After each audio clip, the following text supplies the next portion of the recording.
The region known as the Great Plains, stretching east of the Rocky Mountains in the United States and Canada, has been home to many different Indian tribes with each of its own peculiarities and traditions.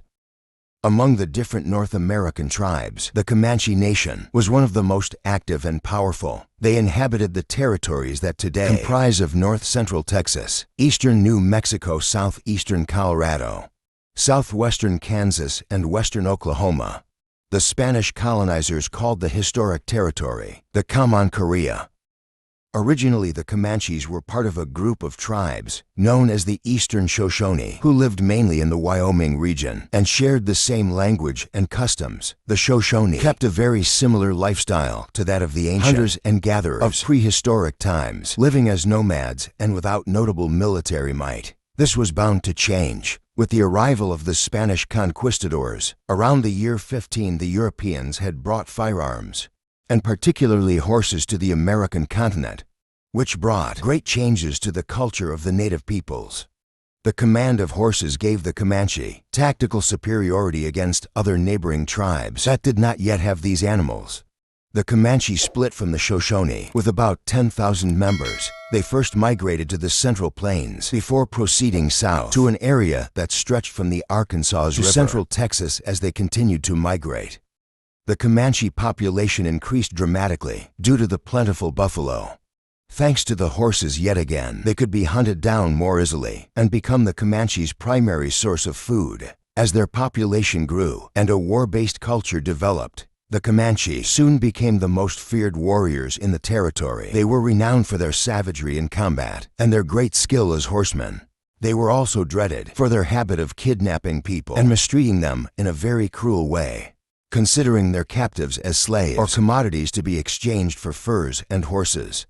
The Comanche fought against the Apache and pushed them out of the plains. By the end of the 18th century, the struggle between Comanche and Apache had taken on legendary proportions. In 1780, for the governor of Texas, Domingo Cabello, wrote that the Apaches had been defeated on the southern plains in a battle that lasted 9 days, somewhere in northwestern Texas.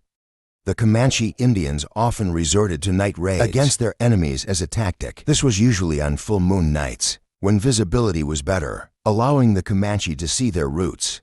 This led to the English term Comanche moon, when the Comanche would attack to capture horses, hostages, and weapons. Unlike other indigenous lineages, such as the Cheyenne and Arapaho, the Comanche never constituted a political unit recognized by all members. They instead divided themselves into self-sufficient tribes, pursuing their economic and political goals, sharing the same language and culture. They sometimes fought amongst themselves, and other times they were at peace, working together. In the 19th century, they became involved in stealing cattle from settlers in Texas, reselling them in New Mexico.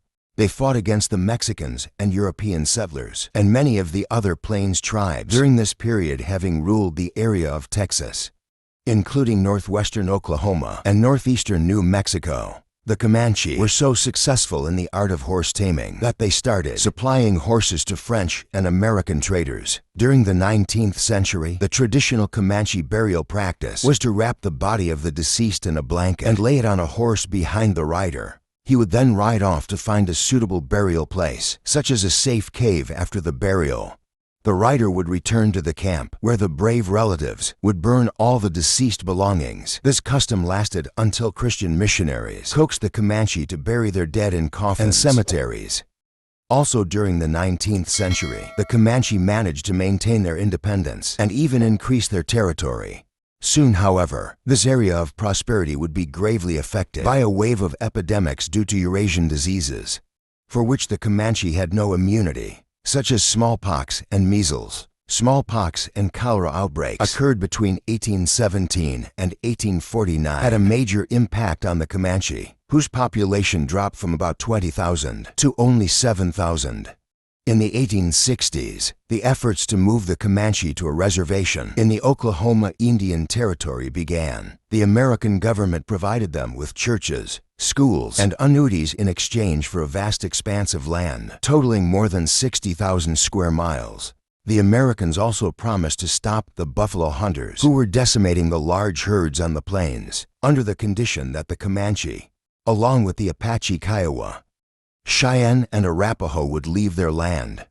But the government did not stop the slaughter of herds, and the Comanche fought back by attacking a hunting party in Texas. This conflict became known as the Second Battle of Adobe Walls. The attack was a disaster for the Comanche, and the United States Army was called in during the Red River War to suppress the remaining Comanche in the area, forcefully removing them to the Indian reservation. In just 10 years, the buffalo were on the brink of extinction, essentially ending the Comanche way of life as hunters. In May 1875, the last free Comanche group surrendered and moved to the Fort Sill Reservation in Oklahoma. The 1890 census revealed that there are only 1,598 Comanche on the Fort Sill Reservation during World War II.